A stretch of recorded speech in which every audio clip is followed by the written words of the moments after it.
huge round of applause for Omkar. Yeah. Hi, good afternoon everyone. My name is Omkar Kalaskar. I have been working behind the bar for almost 7-8 years now. Currently, I'm working with the Bacardi as a trade ambassador. I look after West region, so I look after Mumbai, Pune, and close by cities. So today I'm here. First of all, I want to thank Pankaj, Sachin, and his entire team for organizing such a great event. Unfortunately, Bacardi couldn't be a part of it, but probably next year we'll try to be there to associate it with you guys. The topic that I've chosen today is the importance of garnishes. How much the garnishes are important in our drinks. We saw Rohan talking about it, there's a debate whether we should garnish, whether we should spend enough time to make a drink look better, or we should just stick to simplicity. Everyone who was working in a cocktail bar probably agree that we should enhance the drink by adding extra touch to it. Those who are working in a very busy bar, they'll rather stick to something which is very simple, which is just a lime slice or a lime wedge and finish.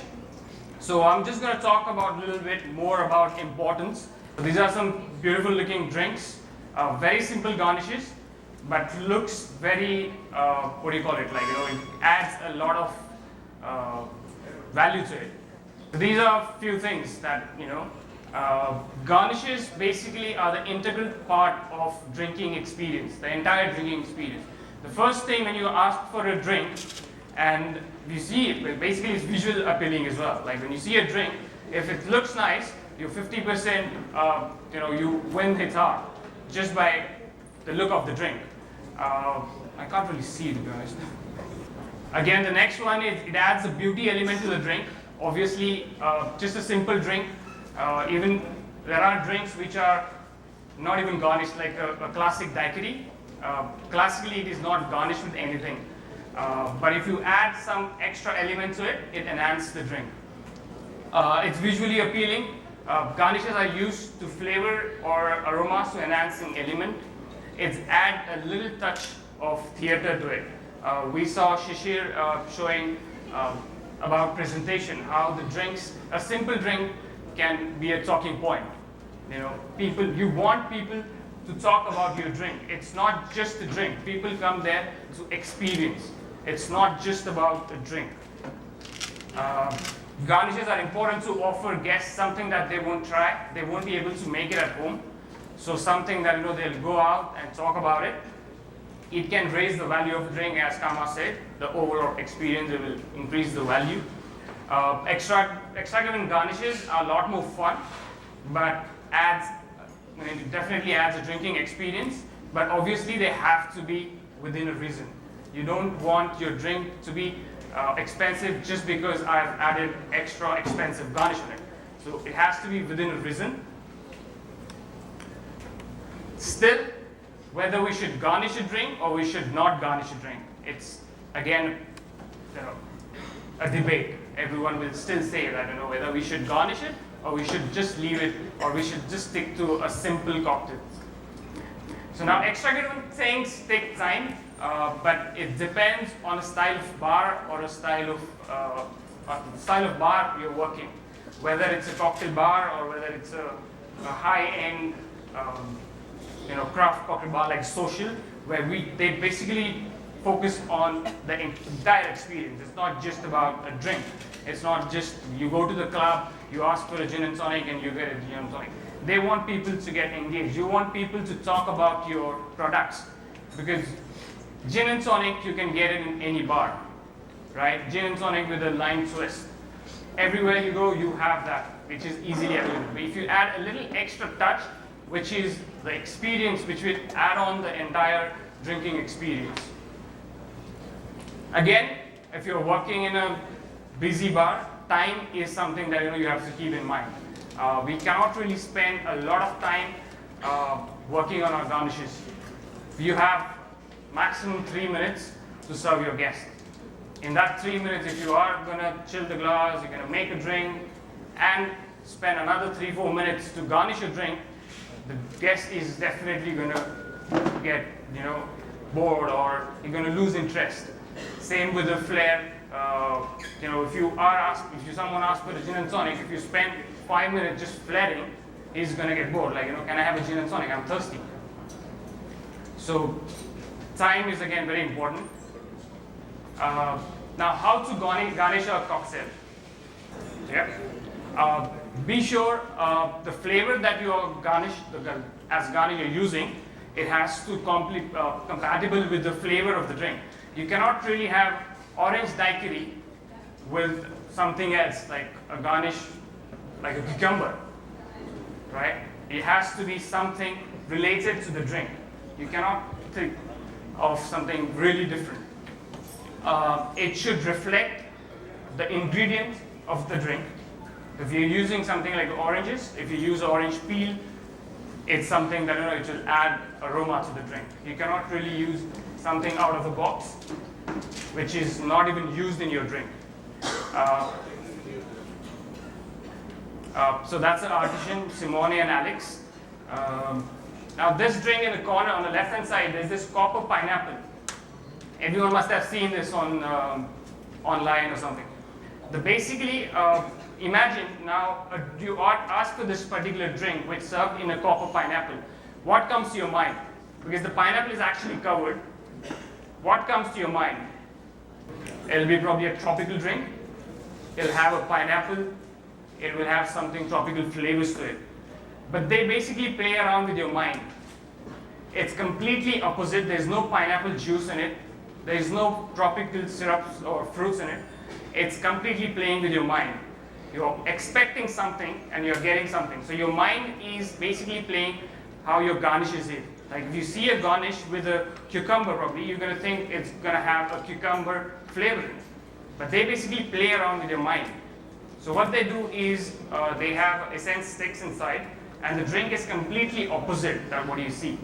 The one in the corner, the drink which is, I think I saw that in social as well, like fantastic stuff.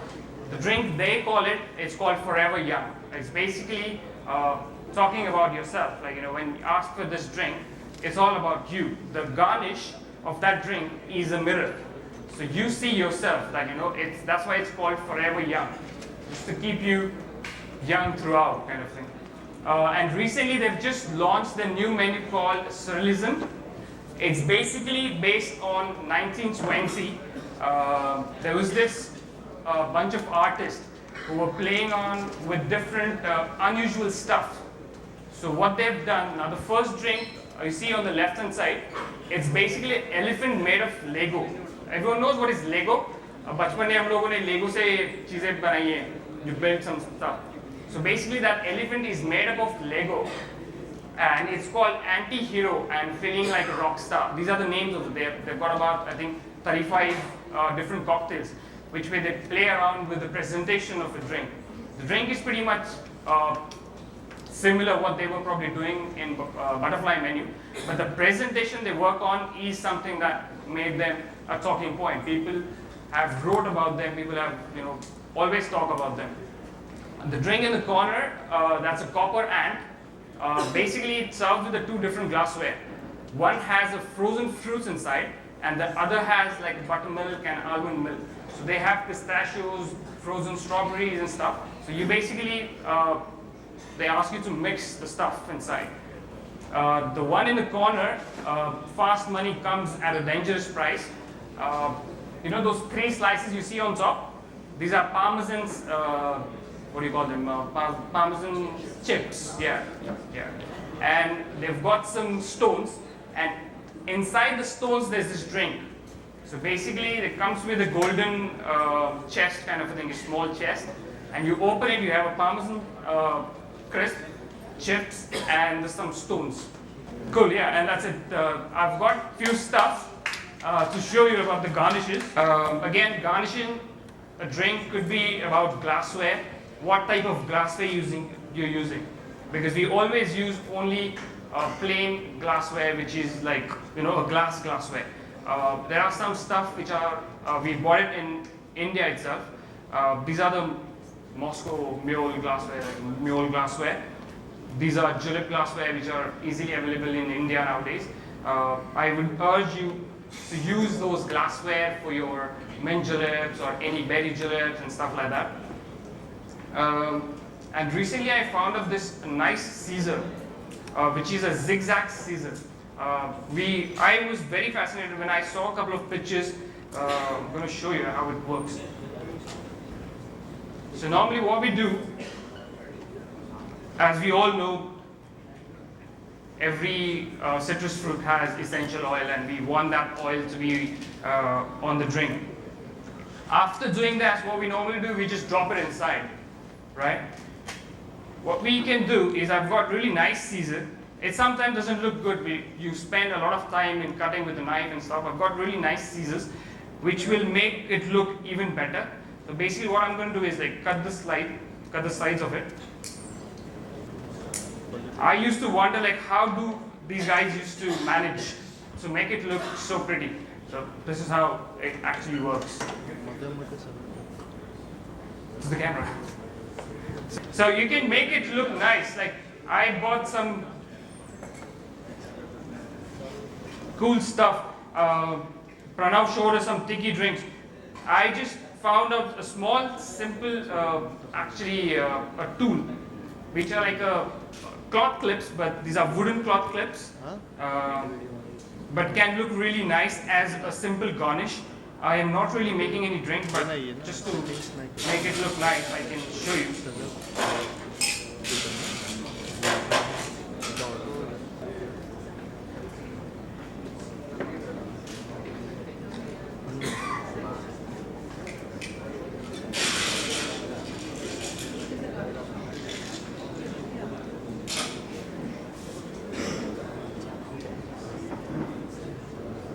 So this can be a nice garnish. If you have a pineapple leaf, you can just put the pineapple leaf on the sides of a drink and make it look nice. Because it's all about how the drink looks. End of the day, your customer is going to get impressed with obviously the taste of a drink and the look of a drink.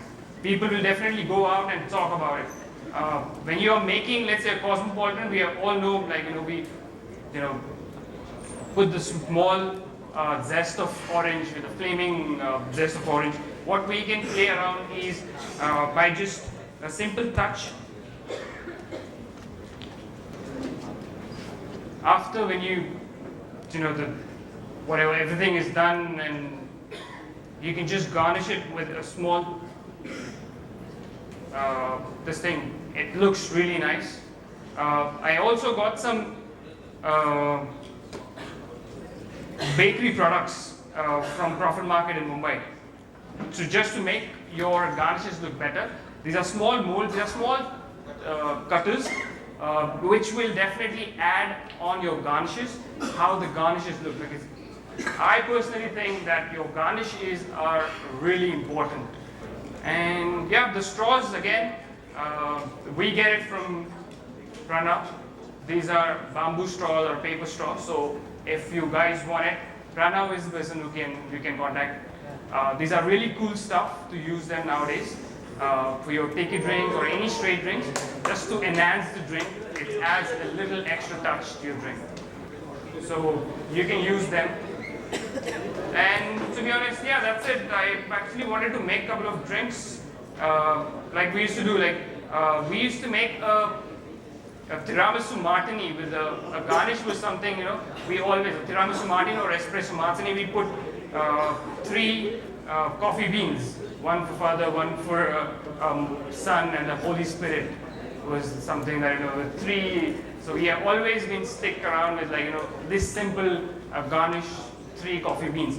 What we used to do is we used to basically take a cocoa powder, and I will try to show you how we used to do it. Pineapple juice. I want something which will give me a froth on top.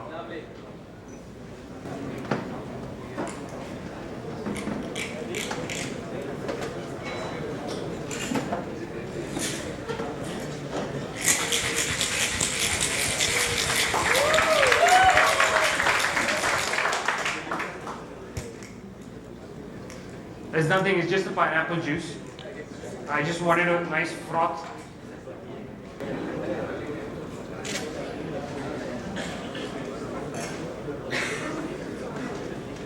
what we used to basically do is like used to place four normal straws on top of the drink.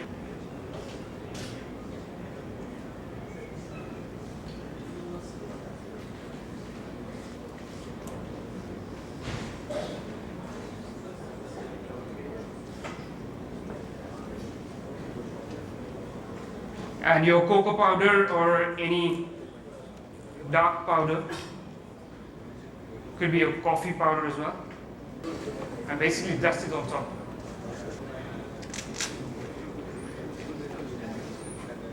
And back on. So you've got really nice garnish, which can be a simple garnish rather than sticking to a plain 3 coffee beans. You can also play around with a lot of other stuff. That's it. Thank you very much, Flairology, and it's been a great pleasure to be here. Thank you very much. So thank you, Omkar.